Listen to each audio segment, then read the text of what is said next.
All right, let's go over skill 2.2, which is function notation. And the idea here is we need you to be able to speak the language of function notation. So let me show you this really quick, just to help you get a visual of what this actually means. So the F, in this case, doesn't always have to be an F. It can be any letter of the alphabet. And typically what you'll see is that letter will represent whatever you're measuring. So if I were measuring, for example, the amount of money I'm making every day, I could use an M instead of an F, and then my inside could be an X to represent the day. So the letter is basically the function name. It's how we represent things. And so you'll see some in the next few minutes to help you understand that. But inside the parentheses, it doesn't mean we're multiplying F and X. I know parentheses, you guys have thought of them as multiplication, but really what they're saying is it's my input, what goes inside. Hence why there's a parentheses, because that's the value that goes inside. That's your input value. And then on the outside is your output. In this case, you see an X and it's squared. Or in other words, that's like the rule. That's the expression that you're using to find the results. So if I, for example, were to plug in 2, my input was 2, it would go inside the parentheses, and then I would replace the X with a 2, so it would be 2 squared, or 2 to the power of 2, which would be 2 times 2, and the answer is 4. So my output would be 4. So the way we're writing this is, rather than writing out with a bunch of words, we can simply use these symbols to communicate what's the input and what's the output. So if you look at these questions here, I've given you different functions. You can see here problem A, you have a function labeled G. And so if I look here on little a, it's saying G of 2. Or in other words, if I input 2 into the function, what's my output? See how I'm trying to find the output here? So if I go to my input, which 2 is here, I will go up to my graph. I'm just going to go vertically up here. I'm drawing a line just to help you see how I'm looking at it, until I reach the graph, and notice it's 10. So my output is 10. And the reason why is that your output values, the result, they're on the y-axis, or we call them the y-axis here.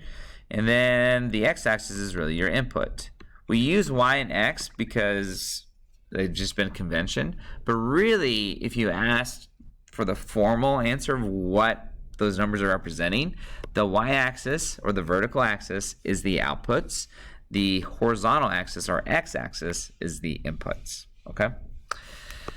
All right, so with that little side note, let's move on to little b. So if I look at little b, notice this one's asking something different. It says the output, and notice there's no value in here, it's just x. So I don't know what the input is. I don't know what I'm plugging in, but I do know that the output is 3. So if I go to my vertical axis, or the y-axis, I'll find 3, which is right here, and I'm just gonna go over until I hit the line, because I'm looking at the output. Again, that's your output. And I take it over there, and I notice it hits this graph here, which the input value is 1. So therefore, if I got 3 as my result, the input value would have been 1. Okay? Moving on to C, this one, notice what's given to you. The zero's inside. So therefore, your input is 0. So if I go to where my input value is 0, which is right here, I plug that in. The result I should get would be right here, which is 1. So my answer there is 1. And that's it. Okay, so basically you're reading it as input outputs, because that's what a function is. There's an input, there's an output. You plug something in, you get a result. So if I look at the next one, problem B, notice they're asking, what is my result, or the output, if I input -1? So I will go to -1, which is right here. I'll take that up until I see where it hits the line, and it will hit here at 10. So my output is 10, so therefore I will put 10 there. If I look at little b, this is saying my output is 4. So if my output is 4, it wants to know what needs to go inside. What am I inputting to get 4? So I will go to my outputs, which is on the vertical axis or y-axis. I'll go to 4, which is right here. Go over to the graph, hits there. And now I need to look on the x-axis where that would work. So I'll just kind of look at it in this way. That is 1. So if I input 1, I will get a result of 4. So therefore, x equals 1. Looking at the next one, this one is saying my input is 2, so I'll go to my input values, which again is on the x-axis here. And if I go to 2, input it and go up to the graph, it'll match here at 1, so therefore my output is 1 as well. Okay, it's ironic that the answers are the exact same. It doesn't always work that way. It's just for these two problems that they are, just in case you were wondering, okay? They're not always 10 and 1. Now, this was with the graph. That was function notation with the graph. If we look at function notation in a table, now it can kind of get a little tricky. But notice, this is f, this is g. So we have two different functions here. So it's very important that we read this appropriately. So for the first one, this is saying if I input 6 into my function f, what's the output? Well, the input is here on x, and then the output for f is right here in that box. If I wanted g, I would look at this one. So I will go to my input of 6, which is right here. Because again, this is my input, this is my output, and here's my other output for this one as well. Okay, so if I input 6, I look at the f column, so I'm just going to go down until I see it line up, and there it is, it's 20, so my result is 20. Okay, if we look at b, this is saying for what values is f of x 20? In other words, what input values am I plugging in to get 20? So let's go to f, and let's look for 20. Oh, I see 20 there. So one answer is x equals -3. But if you notice, we said 20 on the other one, right? So there's two answers, x equals -3 and x equals 6. And now I want to say this, it's still a function. Remember, with a function, for every input there's only one output. So this is totally fine, because if I plug in -3, I'm going to get 20. If I plug in 6, I'm going to get 20. Where I would break is if I plug in -3 and I also got 12 and 20.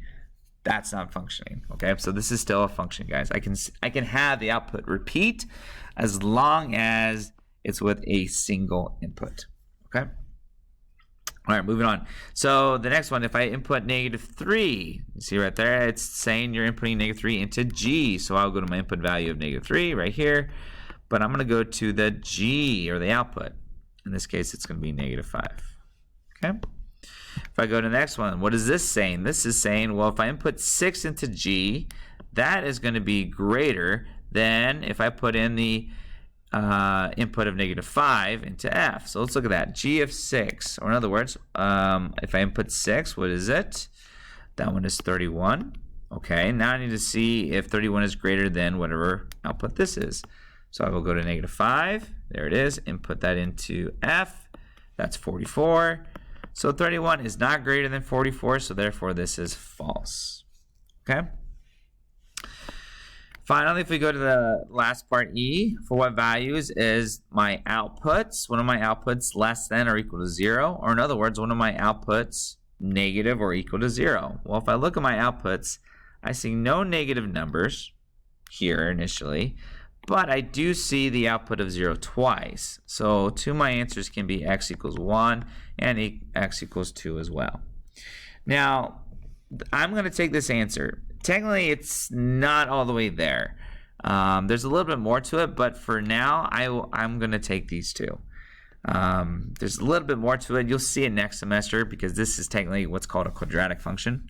But for now, I'm okay if you guys just had x equals 1 and x equals 2. Okay? All right. So I'm going to try and finish up with D now. If I'm looking at D, there were two situations that we did earlier, which was Mr. Scott's push-up challenge and Victor's push-up challenge. If you notice, this equation right here is representing mine. Well, how do you know? Because it's labeled for S, for Mr. Scott. What does the N mean? Well, N here represents the day.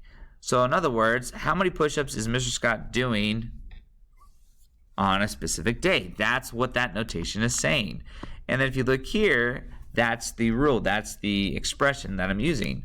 Or in other words, I'm going up 2 push-ups every one day, and I started with 1 push-up at the very beginning. So I was able to do 1 push-up before I began.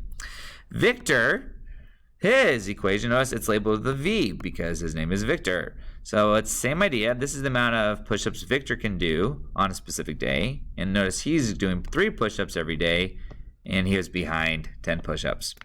So if I look at A, what am I looking for if I write S of 100? Or in other words, on day 100, how many push-ups is Mr. Scott doing? Or how many push-ups has Mr. Scott done? That is what this notation is saying. To find that, here's the cool part. I can replace the input value with this variable n. So this would be 2 times 100, which would be 200, plus 1, which is 201. So really my answer would be 201. So I could write it as on day 100, Mr. Scott will have completed 201 push-ups, or you can simply state what it was actually saying. It didn't ask you to solve for it, but I solved for it just to show you that you could literally just input the value into your equation. So now if I look at B, in this situation, what does V of n equal to 23 mean? Well, notice 23 is your output. So that means Victor has completed 23 push-ups. On what day? On what day did Victor complete 23? What day? Sorry, what day? I spelled it totally wrong. What day did Victor complete the 23? So how do you find that? Well, this question is asking you what it means, but if to solve for it, notice the output is 23 for Victor. This equation is supposed to equal it, right? Or in other words, I can just replace 23 with the V of n, because that's what V of n equals, right? And then I can solve for it by undoing these operations. So that would be 33. 3 times n, well, I'm multiplying, so I'll divide. And my answer is 11. And that's it. Okay. Now, let's move on to C. Find S of 6. Or in other words, on day 6, how many push-ups is Mr. Scott doing? So again, what I'm going to do is input 6 in for n here, because that's what the equation is for. I can input things into it. So it'll be 2 times 6 plus 1. 2 times 6 is 12, plus 1, which is 13. So that means I will have completed 13 push-ups on day 6. And now the last question, what is this saying? It says, well, Victor has completed 40 push-ups. On what day has he completed 40? So we're going to do the same thing I kind of mentioned on B. I'm going to replace the Vn with 40. So that'd be 40 equal to 3n minus 10, because they have to equal each other. And then I have to solve for n. That's 50. You're going to get a decimal here, and that's okay.